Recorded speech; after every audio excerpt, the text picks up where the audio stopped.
I don't think there's a hell of a lot I can do. We're at the mercy of the computer. Got some magic happening. We're bouncing off Russian and French satellites. It may have faint signal. How exactly are you going to negotiate that? What magic wand do you have? And usually the answer is he doesn't have an answer. Now that's a cock and bull story if I ever heard one. How hard it is to admit the truth. Take him to the little room. Remember he said you can't have manufacturing jobs in this country? You need a magic wand. Remember the famous? Well, I guess we found the magic wand. If you watch Fox News, you are living on a different planet. What is your major malfunction, numbnut? I'm trying to think, but nothing happens. Quiet, numbskull. I'm broadcasting. Welcome, my brother. My name is Jim the Teach, and that guy over there is Joan Wick, the lawyer. Gonna have to fix that end sooner or later. Namaste. Namaste. And so today is the last Sunday before Thanksgiving, and we have up on the top of the screen there in the top left 99 days that Americans have been held behind the lines in Afghanistan, and we also Afghani nationals who were going to who have helped us out, who were going special visa holders, are still trapped behind the line. We still don't know how many there are. I heard one study said there was 10,000 of them.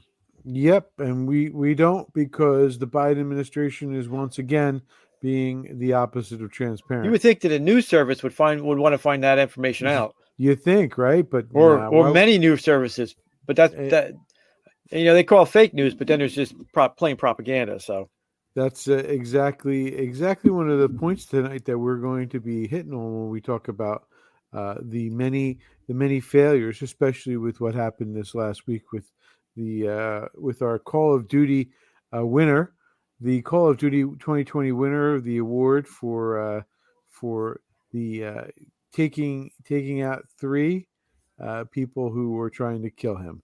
So we should give a shout out to Kyle. Kyle was freed. Good job. Prayers are answered. Prayers are answered. Yes. So we have one more time that at least the judicial system fell on the right direction. So good news with that, bro. That's really good news. I mean, we should be happy about that, right? We should be overjoyed about that. He shouldn't even been tried. I can't believe it. Exactly. Which was one of my points. We posted that up on Facebook that, it shouldn't even have gone to court. I mean, it's great that he won, but all the trauma and tragedy, it's better that should be, that shouldn't have happened. And we can talk. I'll talk more about the reaction a little bit later on to the Rittenhouse case, and there was significant pushback from the left. Not a surprise, by the way, not a surprise. But I wanted to start off our show, brother, with a dive into dictatorship, Dictaphiles. Once again, we have on here former Speaker of the House, speaking about the current Speaker of the House, Nancy Pelosi, the gerrymandered in Congresswoman, as we hear him speak. And he has run a balancing act. He's faced with a dictator, and I mean this literally. Nancy Pelosi runs a dictatorship. She kneecaps people. She coerces them. She does things to Republicans that are a violation of 240 years of American history. And she is extraordinarily destructive of the concept of freedom. There's 800 years now of tradition. Nancy Pelosi is a dictator. She's in the tradition of Cromwell. She's in the tradition of people who centralize power. She's a thug. She brutalizes people. She runs over them. She establishes rules that are crazy. And by the way, you can tell the difference. I was in the Senate yesterday, wandering around by myself without a name tag, without having to be escorted. You go to the House, they meet with whistleblowers off of Capitol Hill, because otherwise the whistleblower is recorded by the Capitol Police as they enter the buildings. I mean, she has established on the House side of the Hill a dictatorship, and literally, where I'm embarrassed to say this because I'm a creature of the House. But the Senate today is much freer and much more open than the U.S. House. It's truly humiliating. And you can see that everything we think of as freedom is being crushed by the Pelosi dictatorship. I think it's truly more frightening than the Justice Department, because in the end, if you end up with a Congress which is totally dictatorial, it will then lead to an even more dictatorial government. So I just want to, I throw out there, Charlie Kirk gets the award for the most casual dress on Friday. Those of you who can't see it, he's got a T-shirt on and he's got an American flag. Great job with the American flag hat on, but it's still very casual. We're in uniform. Yeah, we have a uniform. We're in Magnum uniform. Those of you who cannot see it or are listening in on this, we are both wearing our Thomas Magnum uniform. Thomas Magnum Hawaiian. Mine is shorts T-shirt. and 45. Yes. Mine is 45s. Well, maybe. Yes, very casual on the Charlie Kirk show. But so I think that's an example, brother, of not only just what we hear about Nancy Pelosi is not only the fact it's not just the way she's dealing with it, but it's really how the entire party approaches America.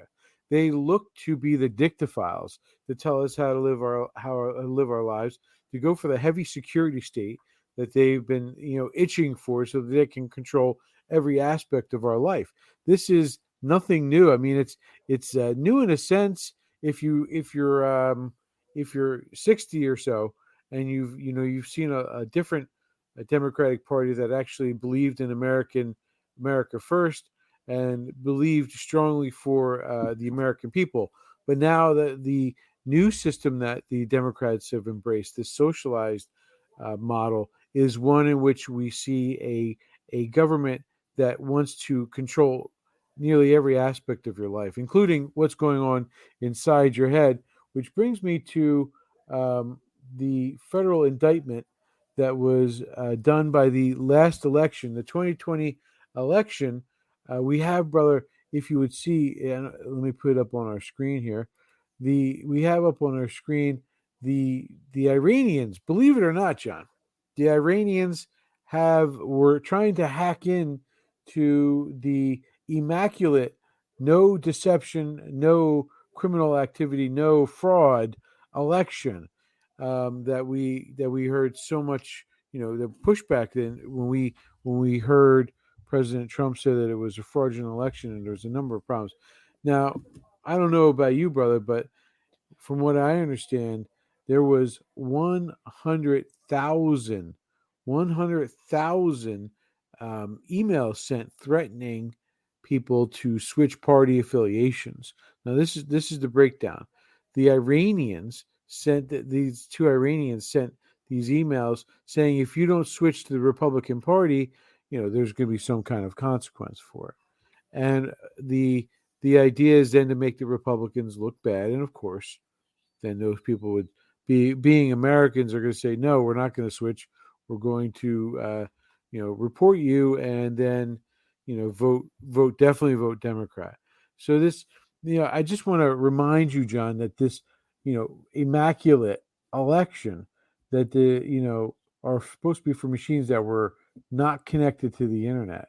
And what I understand is they were trying to actually hack into the news service so that they could change the numbers during the night of the election. So when it was reported, say CNN gets up there, John King, I think the guy's name is, gets up in front of his big old map and he starts pointing out this place and going into this area, and he, the numbers change. I don't know, bro, do you remember any part of that night where the numbers changed like radically? Do you remember like maybe in Pennsylvania where all of a sudden where President Trump was up by a significant number, the numbers flip-flopped and all of a sudden President Trump was behind? Do you remember something like that happening?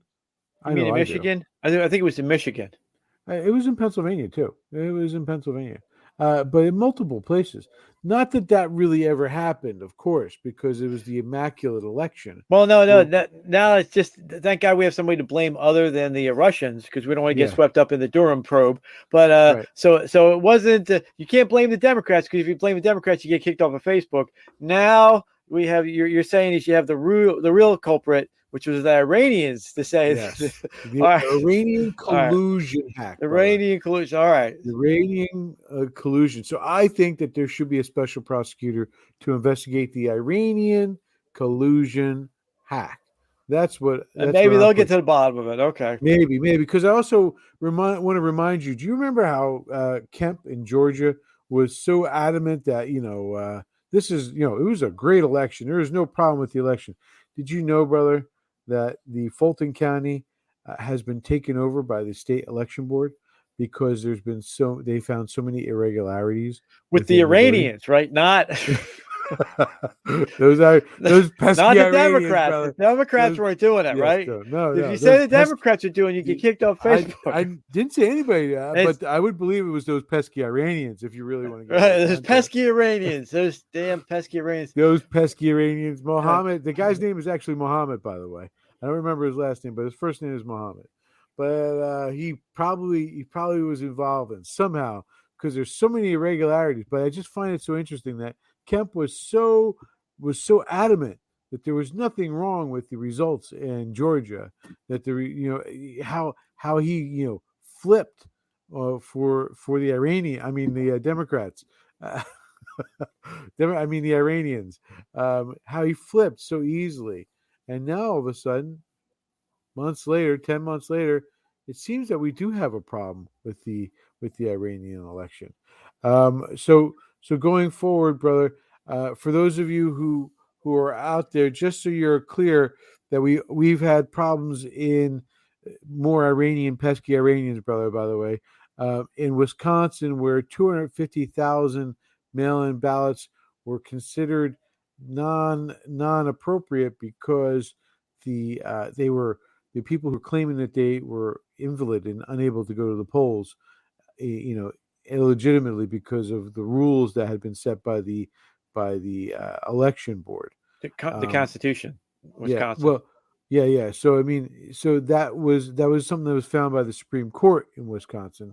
Then you have in Michigan, you have a bunch of senior citizens who have a number of they have these people who are unable to unfortunately their minds are not what they were, and all of a sudden people who couldn't even feed themselves are voting for the Iranian ticket and trying to get this message out. So I think, brother, what we could take away from that is the election might not have been as immaculate as they wanted us to believe.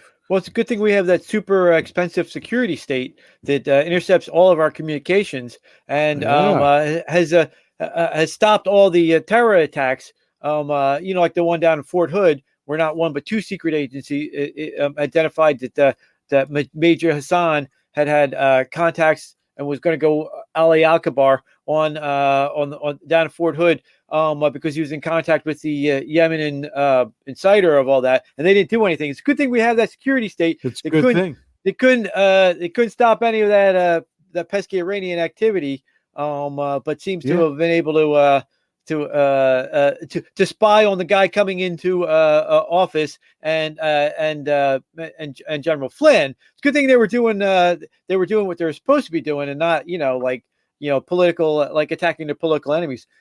Just saying, don't want to put any misinformation out though. But it'd be one of the things to get rid of is like the TSA, all this the FISA court, all the secret agencies, because it looks like they're being turned against the America. And let's face it, what have they done to stop anything? Yeah. What have they done to stop anything? It's interesting, brother, that you mentioned the TSA. I have this report. I'm going to play this thing from Just the News here. We got this report. It's just a couple minutes, but listen, and it's connected to the TSA and the security state. Let's see if it'll play. Hopefully it'll play. It doesn't want to play. Technology at its best, folks. Let's refresh the page. There it is. John Solomon had are moving operation, very systematic. Are you surprised how developed these NGOs are in helping people get into the interior of the country? No, because look, they've been doing it for a long time. John, you couldn't have said it better. What I say, I put it simply, is that the NGOs, they are absolutely assisting the smugglers in completing the final chain of the smuggling operation. Without the NGOs, the smugglers would not be as effective as they are. Someone illegally enters, they're released by the Border Patrol to local communities because they're forced to, and the NGOs take over from there. The NGOs are the Catholic charities. They are funded very well through donations, sometimes very large companies, and they're also subsidized by the federal government. That illegal alien is dropped off, and you're right. The NGOs take over from there. They give them anything they want. They give them a cash credit card. They give them free plane tickets anywhere they want. They absolutely assist them with TSA, with boarding, as you suggested, and they make sure that they are actually flown to anywhere they want to in this country, their final destination, to complete the final leg of the smuggling operation. That is absolutely what the NGOs are doing. Wittingly, unwittingly, look, they've been doing it for a long time. Yep. In my opinion, John, they know exactly what they're doing. Yeah, no, there's no doubt. This is a very well-developed plan. In fact, I don't think my travel agency gives me this good a package when I go on my vacation. So, John, that's exactly right. Look, I've been to the border multiple times in the last 10 months. I've seen it. I've been to McAllen Airport, for example, early in the morning, where the majority of individuals actually early morning flight were all illegal aliens. They all have the same exact packet, free plane tickets in their hand. Many of them, like you said, had interpreters, and many of them actually pre-boarded the plane before American citizens did. Again, a packet that explains exactly what they need to do, exactly where they're going, all funded by donations and taxpayers. Yeah, it's just an amazing thing. And you look, this particular package. So I don't know if you heard that, brother, but they get free boarding passes. They're put on a plane first. So just to give you a heads up, we do remember that there's the marshals in the sky, right? The sky marshals who go onto these planes. They're usually the first people on the plane. They go in there. They report into the captain of the plane. Say, I'm the marshal, and I'll be riding your plane. Now, I've been told, and Congressman who actually did a follow-up on this, who actually went to these places and saw and got one of the packets that's being discussed here. He actually, pointed out that when these marshals are going on the plane, they're already seeing these illegals sitting on the plane, and so I know that they know that that's the marshal. That's the only armed person on the plane. Now, these are people that have not been vetted. They have no ID. When they go to the TSA that you mentioned before, the TSA gets a piece of paper that says this person doesn't have ID, and this person doesn't need Good thing to they don't have want to ID. blow a plane up, right? Right, exactly. Just give them a pat down and let them on the plane. Now, they're escorted. Why by even the way, bother? By the way, brother, they're escorted by interpreters. They have all kinds of assistants. They have people probably carrying their bags at this point because that's how far along we've gone. Listen, the FISA courts got it. They've been tracking them. 20, 30 million. We're going to wake up one day and they're going to have a big map with where every illegal alien has come over. I'm telling you, the security state. Well, brother, they do have. They do let them go wherever they want. They pay for their plane ticket wherever they want. So, John, how would you like to go to Florida?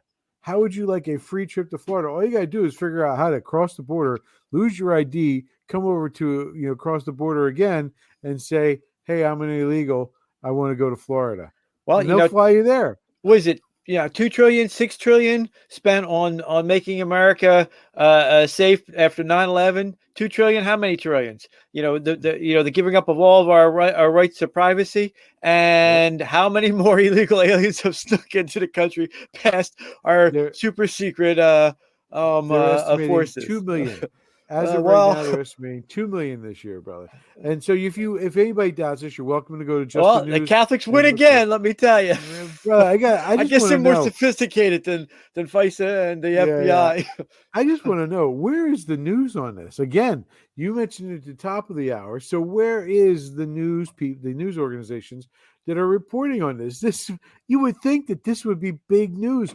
People who have no ID are being waved on board ahead of everybody else, by the way. So, thank God they're only here to steal our jobs, and they're not yeah, trying to kill anybody. Except for we have no idea where they came from. That's the thing, because we know that when some of the people that have tried to get across are very, very bad people. Now, I'm not just talking Bad about the hombres, yeah. rapists.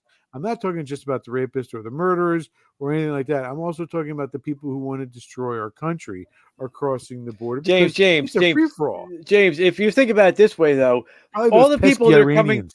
yeah, well, they're probably, all those people coming over the border, they aren't nearly as dangerous as the twits that are running around as Democrats today. They aren't nearly as dangerous. True. These guys just want to steal our jobs.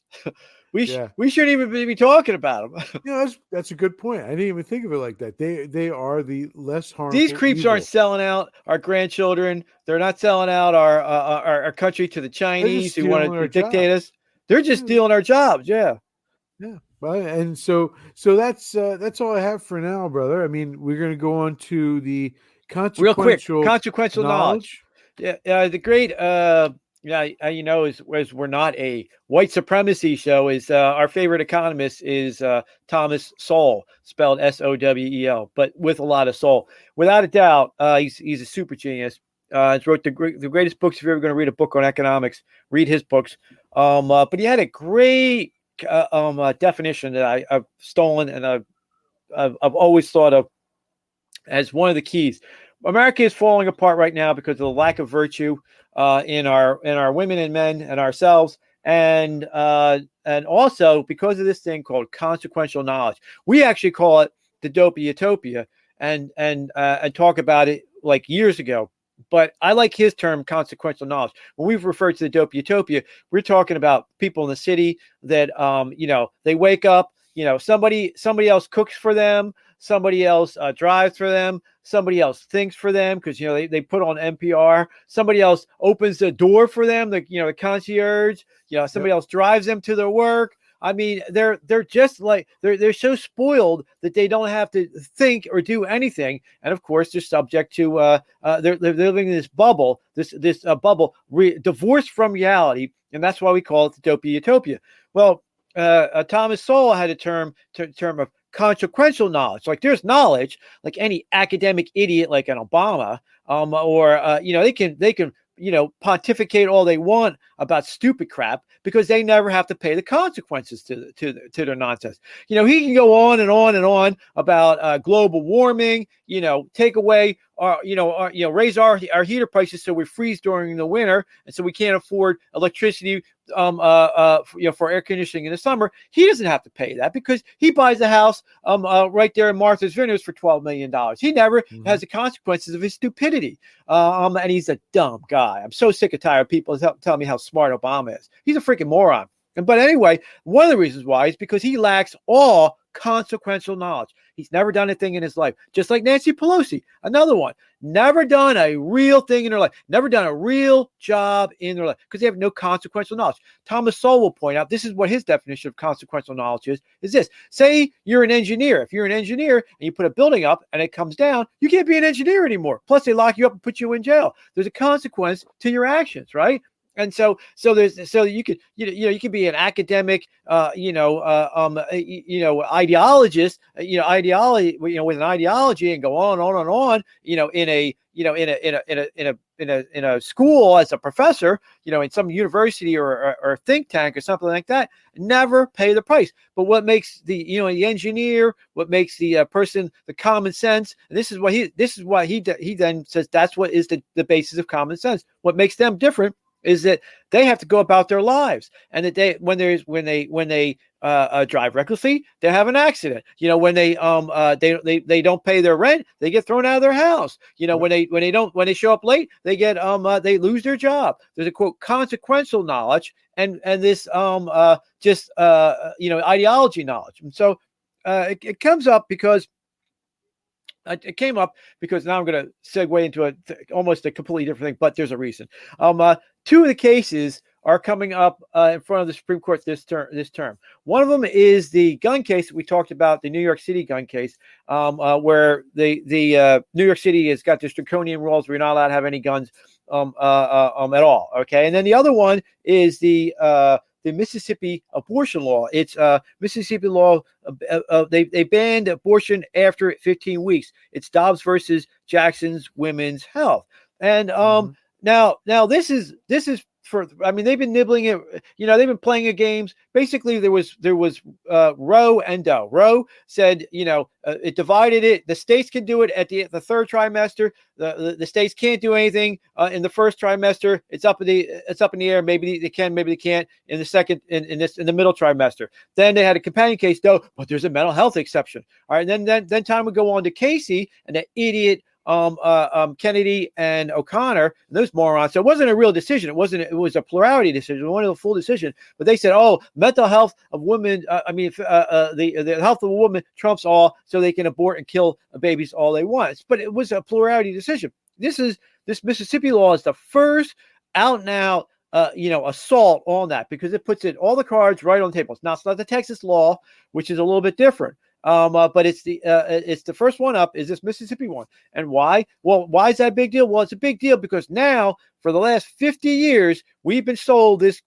good from the so-called conservatives that all we have to do is get our right Brahims onto the Supreme Court and we'll get it turned over. And so all those poor right to lifers, so my daughters, my kids are out there, if we just try hard, and agitate for the Republican Party, we're going to win, right? And so now we have three nut job leftists. You got the three solid, the only real historian on there, Thomas, Gorsuch and Alito on the conservative thing. They're the solid conservatives, libertarian, but they're on there. And then you have the three in the middle. Now, you have John Roberts, who somebody must sue me. Let him sue me. Somebody must have he must have diddled something or done it. Somebody's got some blackmail on him. Then you got good old Kavanaugh, who should know better. And then you have Amy Coney Barrett. And in the last oral arguments, they're making bleedings that would seem to indicate that there's some kind of moderates. And now, if this isn't an out and out in both of these cases, slam dunk, no, you're not allowed to touch this. The Second Amendment is the Second Amendment. You're not allowed to touch it. And if the abortion isn't completely overturned, what did we just waste our 50 years for, right? Now, some of the things that good old Amy Coney Barrett was saying was, and listen, we all fell for this. I fell for this. You fell for this. Well, I sort of fell for it because it's been my biggest pet peeve all along is this idea that we are being ruled over by these 9 morons in black robes. Like, who the hell are they? They're just a bunch of mushrooms fed a bunch of crap in the dark. We've all I like that, bro. That's good. That's good. But we all fell for it. And if she was saying things like, well, surely if you were in Times Square, you wouldn't have a gun. Yeah, unless Al Qaeda's trying to run you over with a bus, then a gun's going to help a lot. What do you mean you can't have a gun in Times Square? What is this idea? The Second Amendment, we're going to get to it in the end. It was made specifically, as we saw with Kyle, to stop mobs and foreign invaders. What more do you need a gun? Why can't you have a gun in Times Square or a stadium? What's wrong with you? What's wrong with her that she's saying something like that? Because again, she's another one of these lawyers who's never done a damn thing in her life. I mean, she's got kids, and that's a thing. But you know what? If you're making a ton of money, you don't feel the struggle of the kids. You can hire au pairs like my daughters are. Raising your kids and stuff like that, which is, I guess, what they did, and that Nancy Pelosi did. Then you're not connected to the reality. You're not running your face up against the reality. And so what they lack, these Brahims lack, is consequential knowledge. They have security taken care of for them. They don't have to ever worry about that. They don't have to ever take a trolley or take the elevator and worry about their kid is on the elevator getting raped in Philadelphia, God forbid, because nobody's going to do anything about it. They don't have to worry about any of that. It's all taken care of it. And so they lack the consequential knowledge. And so I'm hoping that I'm going to be wrong on this, and that we're going to get 2 slam dunk after all that work, because we now have 6 Republicans versus 3 nuts. We should be getting solid conservative opinions supporting the Second Amendment and your right to live. But we'll see. Now, I did want to go on for that to segue into your other thing is about the secret of state. You know, we've had 20 years of the TSA molesting little grandmoms. What stopped the good old well, if you take a plane, that's the ultimate in federal control, right? What stopped the terrorist attacks on planes? What stopped it? Was it the TSA and pat downs? Nope. No. What was it? You know what it was? It was every single Flight person 94. on that plane. Flight 94. Let's roll. The terrorists. Yeah. Once now, what would be better if we got rid of the TSA? If we decided to do, as we said way back then, arm the American citizens. If you can't trust the American citizens, you can't trust anybody. All right, and it's all over. So think about that, because now we're seeing that the terror, the security state doesn't care about 30, 50, 40 million people coming into this country illegal. They don't care what their intentions are. Mm-hmm. They're not tracking them. They're not doing a damn thing about them. But what they do is they will go after everybody who is in Trump's cabinet. Are you kidding me? Everybody who wants to be, who's supposed to, they'll go after the guy who was elected as their boss. It's time to go. The security state was a bad idea. It didn't stop anything. They didn't stop any of the planes. They didn't stop the major down there. They didn't stop all the terror attacks. The only thing that stopped it was sooner or later, I guess, the Muslims found something else to go to, or the fear of Americans that are armed stopped it. And if you really want to stop the terrorists, you know what you do is you issue everybody a firearm and say, all right, next time somebody shows up, we're not going to just beat them down like in Flight 94. No. It's going to do a little Kyle Rittenhouse on your butt.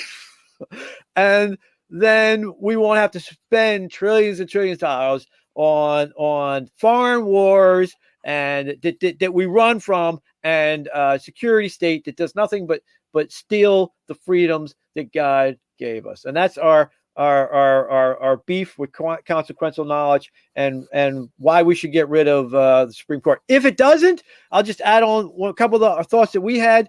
You know, it's time, if we don't get the slam dunk, it's time for us to start rethinking what we're going to do. Not packing the court. It will help a little bit to put 12 people there, in the sense that you'll have like a jury, but it won't solve the problem, which is we have an unelected bureaucrats with a bunch of rich lawyers who don't have to live in the real world decide what our fate is. You know what we should do is have a first Article 1 court where you say, you know what, you're not going to support the Second Amendment, we're not paying you. We're not paying a damn thing for you. We're not paying your pension. We're not paying nothing. We're cutting. So one of these judges, they don't want to support the Second Amendment. We'll just have a First Amendment. We'll have a first article, an article like the Congress, court. They can impeach him, but the second, the president, say Trump in against, he'll have a Article 2 court, and we'll say we're going to not pay you because you're not doing your job by supporting the Second Amendment. You can't be more clear, and you're not going to do it. Things like that. Maybe then they'll have a consequence to their actions, and they won't be so quick to throw away our rights that they don't have to. The only reason why they do is because when they go to their soirees and their big fancy country clubs, they won't hear it from all the commie mommies going, "Oh, I can't believe that people have guns. Ew, they don't need them." Like they're like the freaking royal house of Windsor or something. So that's just a couple thoughts on what we need to do to fix America. We need to bring back consequential knowledge. You get it kicked in the ass, maybe you'll stop doing dumb crap. All right. Brother. But the Ballistic Patriot is not advocating kicking judges in the ass. Just wanted no violence.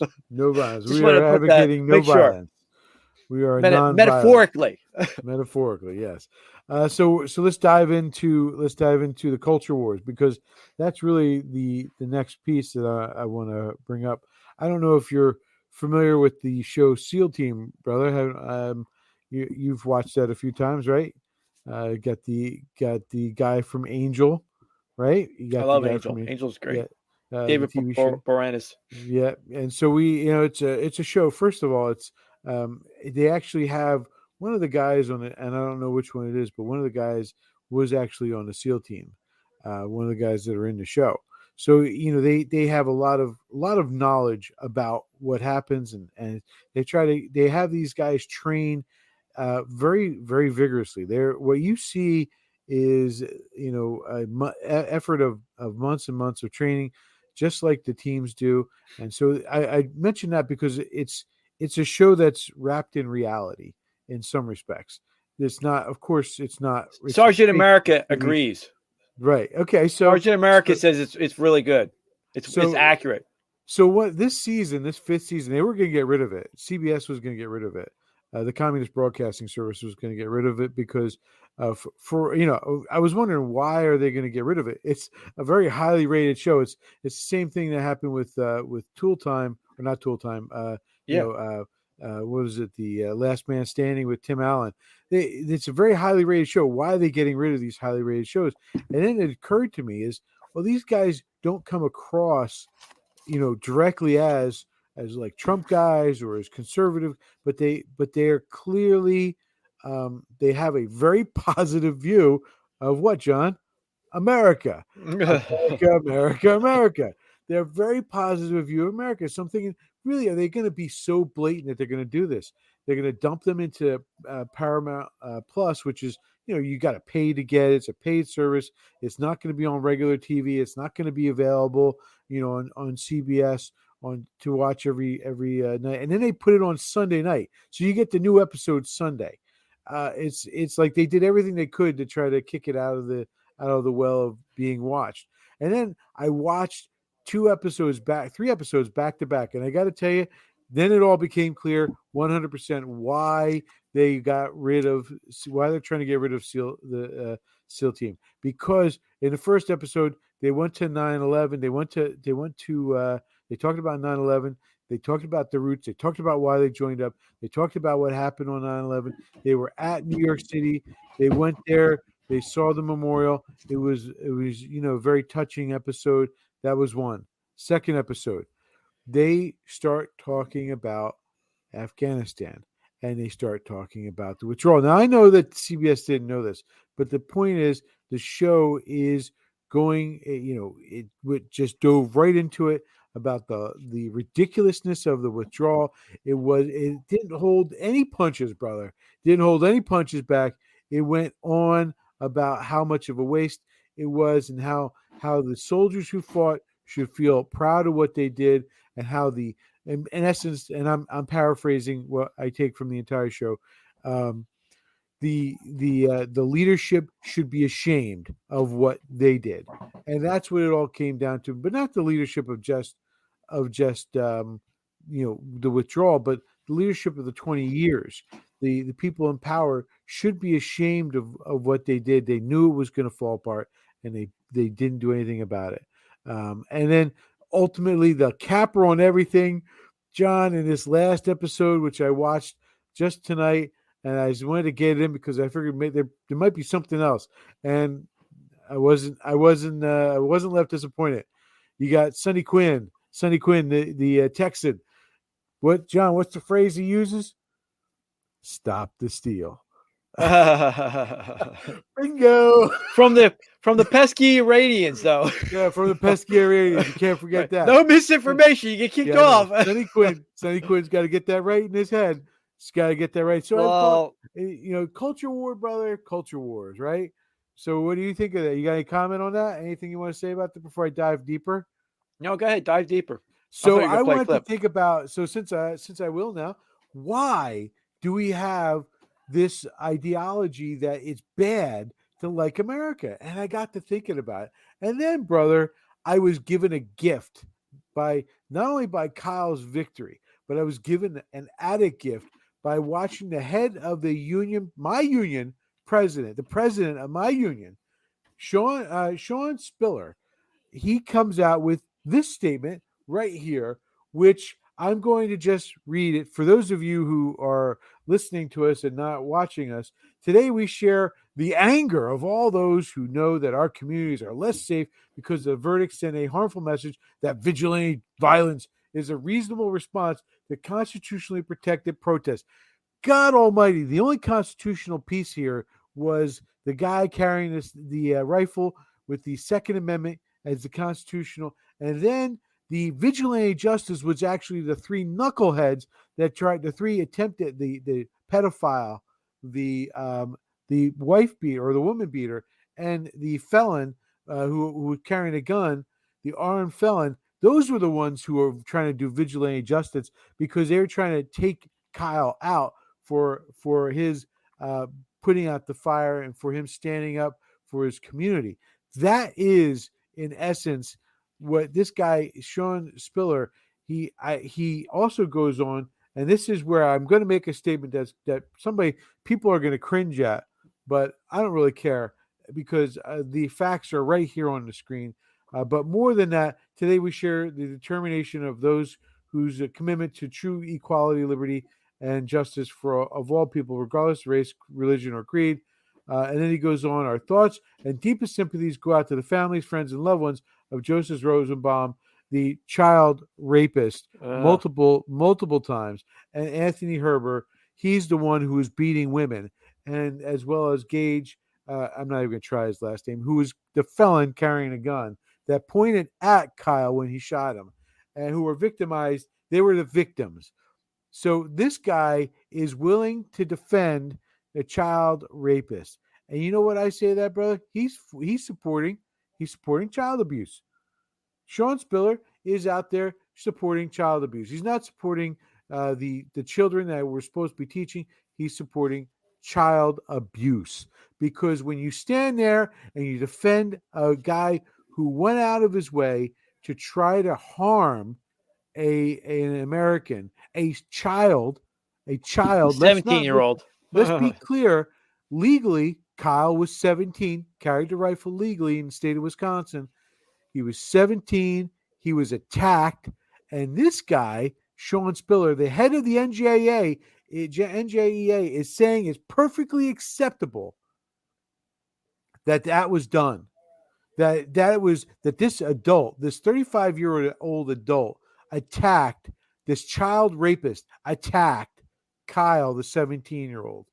John, I got to say, this is why we're having a culture war, because this guy, he should step down from the union. He should not. He's also the mayor of Montclair. For those of you out there who are wondering, he should step down in disgrace. He is actually thinking about and talking and trying to drop the flares of running for governor of New Jersey in the next election in 2025.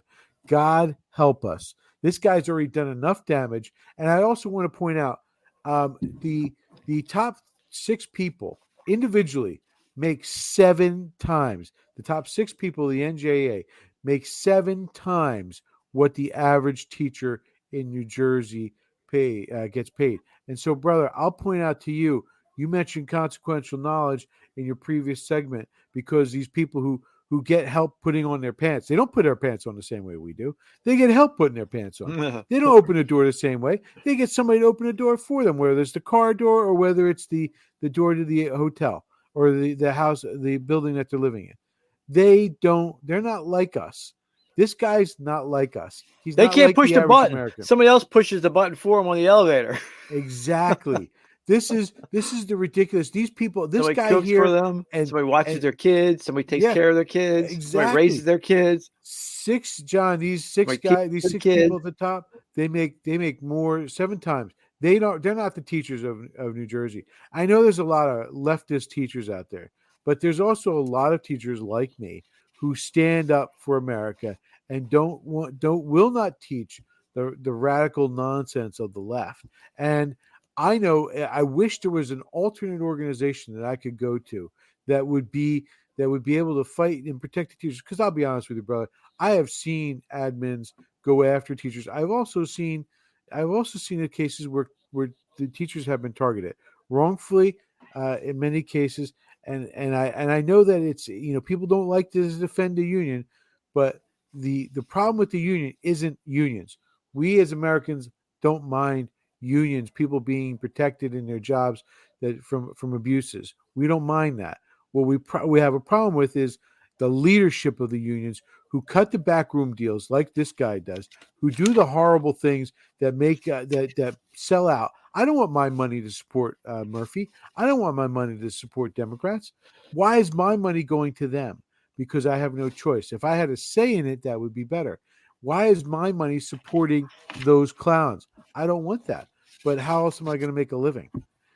So I know that there's a number of teachers I know personally that have that same problem, and they are upset by that. So we are fighting a culture war, and many of the unions have been hijacked by these cultural elitists. These elitists like this guy who thinks it's okay to call a child rapist a victim when he's trying to attack another child. This is where we have to draw the line in the sand. And as a member of the NGA, I draw my line in the sand. I will be writing a letter to him complaining about it from my position as being an NGA member, and I'm going to try to get as many people else on board to sign that too. So that is I think that's enough for me. I'm going to pass it off to you now, brother, for your Second Amendment conversation that you wanted to have. It's the anti-history. So now that the mob didn't get Kyle, you're seeing a resurgence of the fake history masquerading as history. And just this week, there was an article from Saul Cornell in the Slate about there's this continuing attempt to gin up fake history, just like there was a continuing attempt to gin up fake statistics about to support the anti-gun religious cult that's out there. Now, there can't be anything more sure. But the latest attempt is this little perversion with a twist. They're saying that there's recent scholarship that's shown that there were plenty of laws that that modified where you could have guns and not. Yes and no. And they're looking back to England, of all places, and saying, oh, look at all these laws in English common law that modified where you could have guns and not. And you think about that for a second, and you go, yeah, but they're the freaking morons who lost the Revolutionary War. John, didn't they end up showing up at Lexington and Concord trying to take the guns there? It wasn't the Revolution War started as a gun grab? Exactly. Yeah, and they lost.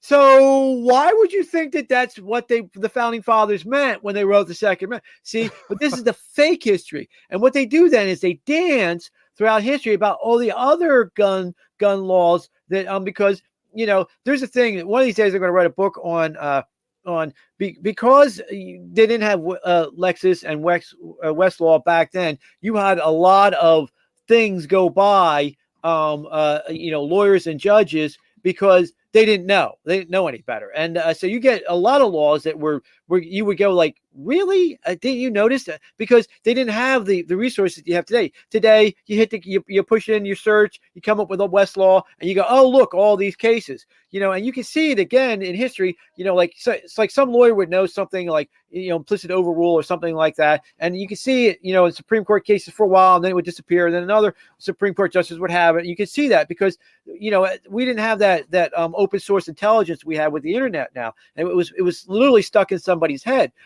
So yeah, there were a couple, but they quickly dance around exactly who it was doing all these things, AKA the Nazis and the Confederate slavers, right? They were doing all these, modifying these laws to prevent the poor black freed slaves so they could lynch them. They step over all those facts, but I love this attempt again because it's masquerading as rationalization that they're all so serious and they're all so knowledgeable, and you can't have a bigger bunch of idiots on the face of the freaking planet. promulgating though fake history. And listen, the 1619 is fake history, and look how far it's getting with that. This is some more fake history. We shouldn't just dismiss it. We should rigorously put it down. For example, if you take their logic successfully, well, then take the First Amendment. Now, we talked a little bit about the Clarendon codes. So there were a bunch of in the 1670s, there were a bunch of anti-free religion and you're not allowed to assemble, and you're not allowed to speak your mind.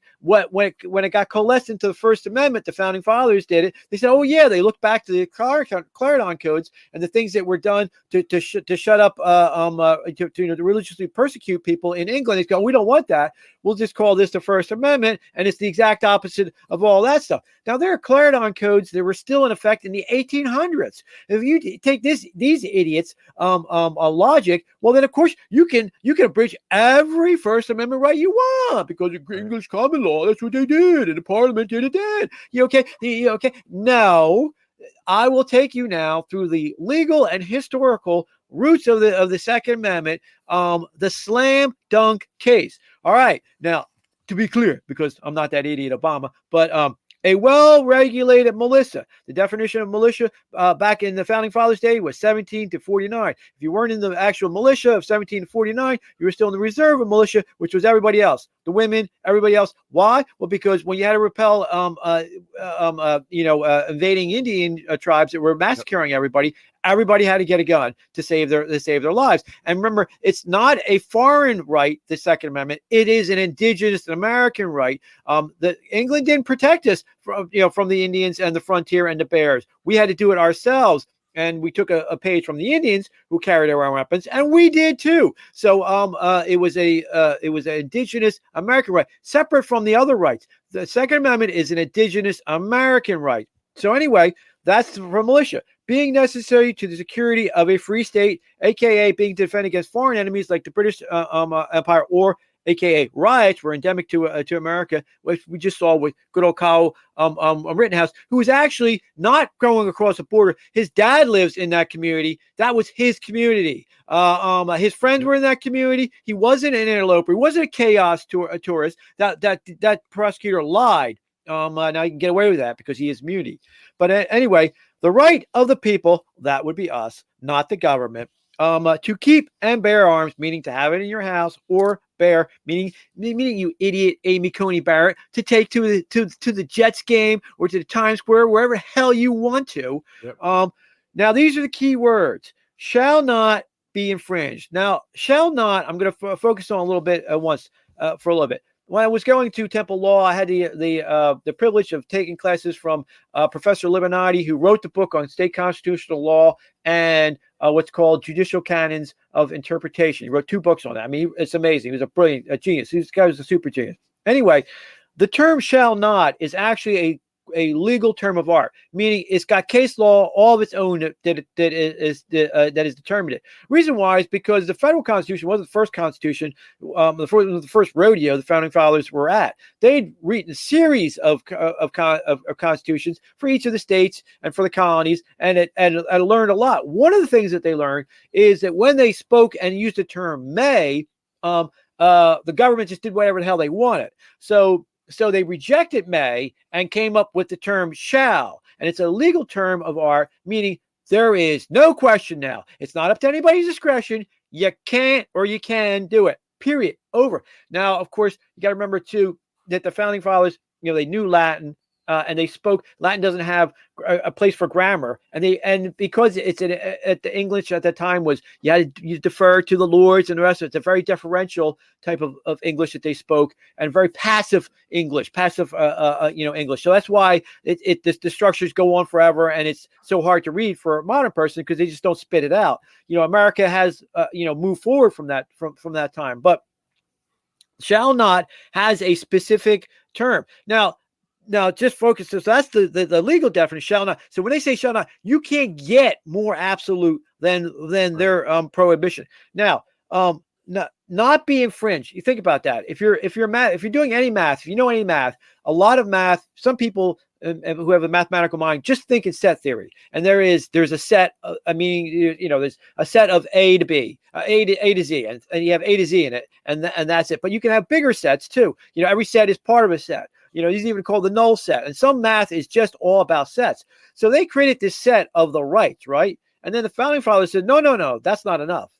Then there's a bigger set outside of that of things they even might, infringe upon, might even touch that right. No, they're excluded too. Shall not infringe means there's a set of rights, all the things that you would have to exercise that right, and then there's a bigger set, even on the stuff infringing. Now, in the Pennsylvania Constitution, for example, it says for the Bill of Rights, it says for the Second Amendment right, their version of it, the Pennsylvania version is shall not be questioned. So you can't even question somebody about having a gun. So that would be in that shall not infringe. Right. There's things like that. It's even a more gigantic set of rights that you can't even go there. For example, when U.S. versus Miller in the 1930s gun case that made it to the Supreme Court, one of the things at the very end, they listed a bunch of laws that did not infringe. One of them being a law from back in the colonial days, which is why this idiot from Slate is so hysterical, where the judge ruled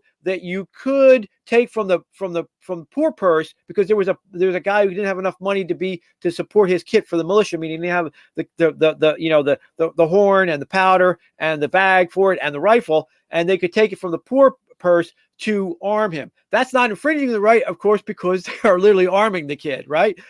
So that is not infringing because you're assisting it. And in Miller, they pointed that out. Yet that's not an infringement. So that's a little bit of the legal stuff. I'm going to get to one more part of that because Limonati's other book, the great book, was the the canons of judicial interpretation. It's a fancy way to say statutory interpretation. So when you have the Second Amendment, it's basically just a statute, and there are ways to interpret statutes. From the days of the Roman, he went back to the days of ancient Rome and had fancy little Latin terms for this. But one of the most common ways to interpret a statute is what was the evil that this was supposed to prevent. And so, of course, as you brought up, one of the evils was when Madison was creating the Bill of Rights. He goes, well, obviously, a tyrannical government, taking everybody's guns, and then imposing themselves on us would be one of those things, right? Mm-hmm. So you could look back at that and go, yeah. If you're a government, no. The founding fathers said, no, you're not allowed to touch our guns, right? Now, interestingly enough, we brought up here is it was when Washington was almost losing the war in the Revolutionary War, and the British looked like they were going to win. One of the British colonel came up with a pamphlet of it was a policy paper on what to do next, because after they were going to beat Washington was just weeks away from losing. They were going to take over again. The question is, what do we do next? So he wrote this. It was Colonel Knox, and he wrote a paper on what to do with the Americans. And it was a point-by-point, step-by-step of what they were going to do to us. They were going to establish the English church as the Church of America now, and wipe out all that, all the individual churches that we have. They were going to create an American aristocracy. And, and then they go on to like a list of things. Of course, the last two were, they were going to ban all guns, and they were going to ban even the manufacture of ammunition and powder in America. Well, anyway, if you look at all those things, that's exactly the Constitution, right? You could track, like we have a constitutional provision against, an aristocracy, right? A hereditary aristocracy. It's literally one of the documents that they use to go, yeah, we're going to do the exact opposite of this. Yeah. They put it in the Constitution. And of course, when it came time to write the Bill of Rights, Madison did say, oh yeah, one more thing, the Second Amendment. So the evil, if you're going to look at it from the legal way, or the historical way, it is as sure a case as you can get. Now, there are a couple of groups that have gotten away with with gun confiscation and you're restricting your rights to guns. And this is the thing the evil little creepy gun grabbers don't want to admit. But what is those two groups, James? You know who exactly they are. I know exactly. The Nazis, the Nazis and and the Democrats. And the Democrats, right. The Democrat slave owners down south, right. When they were prosecuting, but before they didn't want any slaves to get guns, and then after they lost the war, they didn't want to get any freed blacks to get the guns to stop them being lynched. And the great Ida Wells, one of our heroes, had said every house should to stop the lynching, every black family's house should have a Winchester, right? And so they don't want to bring that up. The Democrats have been gun grabbing for a long, long time. And of course, the Nazis took all their great work and applied it to the Jews in Nazi Germany. And then it came back to America in the form of the 1968 law from that scumbag Dodd and his father, Senator Dodd. There are two Senator Dodds. Those idiots imposed it again. So the left doesn't want to tell their real roots of their gun grabbing history. And why do they do it? Listen, these are a bunch of freaks and creeps. They really are. When they see a Nazi movie, they're rooting for the Nazis. I swear to God, they get all jazzed up about all the things that the control they have and the cattle cars. That's why they like trains so much, right? They get jazzed all about when they see movies about slavery. They go, and when I say jazzed up, I'm really meaning the other word that sounds like that. They just go off on this. That's why we call them the dictophiles. They're just in love with this dictatorship in a very sick, perverted way, right? This is so you're a gun grabber. You're a pervert. There's something wrong with you. And I always look at them. If you ever remember the Yellow Submarine, the cartoon with the Beatles, they're the blue meaties. They see a flower and they just jump on it, they just stomp on it, right? Any bit of freedom. They just stomp on it. That's the real secret of these perverts. So now it's almost time to go. It was a great week for Kyle Rittenhouse. I think we should really upgrade him now that he's won. I always have my kids. There is a level beyond Call of Duty winner. Yes. I've had my kids. My favorite. I watch. Every summer I make my kids watch the great Audie Murphy in his movie. Why do you watch Audie Murphy? The movie, number one, it's the greatest war movie there is because it literally had Audie Murphy in it, and he was the kid who did it. But there's some life lessons in it. The life lessons of Audie Murphy are number one, the correct way to assault a machine gun ridge held by Nazis, which is you work your way to the flank, you go up the flank, you hit the machine gun on the flank, you kill them, take that machine gun, and then you machine gun the Nazis the flank. That's the correct way to assault a perfectly held ridge by Nazis when they have machine guns, right? But the other way, the lesson in Audie Murphy, of course, is that doesn't matter the size of the dog in a fight. What matters is the size of the fight in the dog. Audie Murphy was a little guy. He couldn't get into the Marines, so he found something better to do, which was to join the army and kill Nazis. And then the third great lesson of Audie Murphy that I make my kids watch every summer is who taught Audie Murphy how to shoot? Nazis? It wasn't the U.S. government. Audie Murphy could shoot because he learned to shoot, or because Audie Murphy taught Audie Murphy how to shoot. Why did we win the World War II and the Revolutionary War and every war we've ever been in? What makes America America is it's not some idiot from the government telling us how to do something. It's ourselves. Audie Murphy taught Audie Murphy how to shoot, and that's why he was so good at it, and that's why he could kill Nazis so well. Right. And so all you socialist scumbags out there who want to take away our right to to raise our kids the appropriate way, just remember, screw with Americans at your peril. I'm not saying anything else. Just screw with Americans at your peril. Non-violently. Right. I would also remind you too, brother, that this wasn't the first time that a rifle was used in the defense. of somebody. If you go back to the riots in L.A. and you remember the Koreans patrolling their neighborhood, they kept a lot of the rioters out of their area, and you saw, I think, and we actually covered this on the Cycle of Mayhem on Wednesday with AJ Hayes. He brought up how if you see that point, these gun grabbers, these Democrats, saw that there's no way that they can fully destroy the cities if they don't start taking away people's guns. And because the Koreans set the model, as did many of the black families. In the 1960s, the Italian mob was on top of the. Well, yeah, but the buildings. It wasn't just the Korean. They were using full auto because 1968 hadn't passed that. Moron Dobb hadn't used that Nazi law and transported it and put it in American law. But I get your point.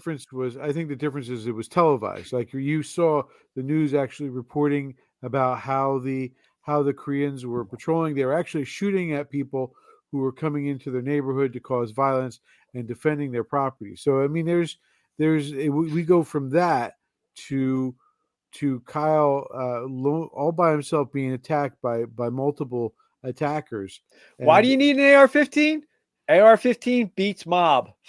AR-15 with the 30-round magazine, brother. Let's not forget. Hey, he only used 8 rounds. That kid is amazing. That's why he should get the Audie Murphy Award. That's why you got to upgrade him. He gets the Audie Murphy Award of the year for this year. I thought he was getting the Truth, Justice, and American Way award. So I mean, are we giving him a double award? Can we give him the Audie Murphy Award? We should build definitely for his. Yeah, definitely for shooting socialists, because I mean that's what a Nazi is, right? Yeah. Antifa was in the street. They were that's the thing too. Is those scum were burning down that city, right? And they were just an Antifa, a mob, a mob of nerdy wells out there doing it. It was mostly peaceful. I will say, mostly peaceful. I will end the show on this. I think that one of the things that the Rittenhouse trial did identify is it very clearly drew a line in the sand. I know that there's been a number of people who have actually, I said to them, watch the video, watch the video, look at the video, look at the actual trial, and I can tell you that I know personally. I'll relay this story. This husband wife. The wife is they're both very adamantly Democrats, very big time Democrats, and the wife is going on and on about how this was racist outcome, blah blah blah, going on and on. What you would see from CNN or something like that. And her husband chimes in. He says, "Listen, I watched the video. I actually listened to the trial. It is there's not a clear cut case of self-defense out there." That's and why he goes to her. He goes, "And I'm as liberal and left as they come." And so my point is, we see, I think this is the time where there's this line in the sand where these Democrats who are the middle, the actual moderate Democrats, the ones who don't want to go for the socialism, they're seeing the news for what it is, for what we've seen it for decades now. They're I think Viva La Fry called it the jagged red pill. He called it the jagged red pill. It's very jagged. But the truth is, Viva Fry is cool. They're great guys. It's the truth is we have it's a completely new landscape, and you're not going to get like the NJA president. You're not going to get him to see it because he's part of the apparatus that keeps the left moving. He's never going to change his mind. He's going to stick to those guns no matter what. Whereas those people you were talking about, brother, the average American, the ones who actually do put on their own pants, the ones who actually do push the button to the elevator and open their own doors and pump their own gas, those are the people who are going to say, yeah, maybe there's something fucking screwy about this. All right, it's 106, so. All right. You live in New Jersey. You don't pump your gas either. I would. Hypocrite. To be clear. No. To be clear, brother. I live the same distance that Kyle lived from the state line for Wisconsin. Right. So I drive across my community. I go to the Justice and the Walmart. American way. I go to the, and by the way, brother, according to the CNN and MSNBC, when you borrowed my truck to go up to Tractor Supply, you were crossing state lines. I hope you knew that when you did that. All right. On that note, God bless America. Make sure you like and subscribe our channel. Make sure you stop in on Wednesday to see the Cycle of Mayhem with AJ Hayes. And God bless you. Every night, every Sunday night, you'll see us. And check us out on the podcast. I don't know what the code is going to be, but we're going to be on iHeartRadio. We're going to be on Apple Radio and Spotify. But please make sure you get the information out there. This is the only way we can take back our country. Take it back by pieces, and we have to control, get the message out there so everyone can hear it. The more people hear it, the more likely they're going to understand that there's an alternative view to the lies they're being fed in the mainstream corporate media. God bless you, brother. God bless all my friends. God bless America. Oh, it's all good. Because it's all good, my babies. All right, because God loves you. 2, 5, 7. 2, 5, 7. 1, 2. I don't think there's a hell of a lot I can do. We're at the mercy of the computer. 8, 4, 9, 0. Got some magic happening. We're bouncing off Russian and French satellites. It may have a faint signal. How hard it is to admit the truth. Take him to the little room.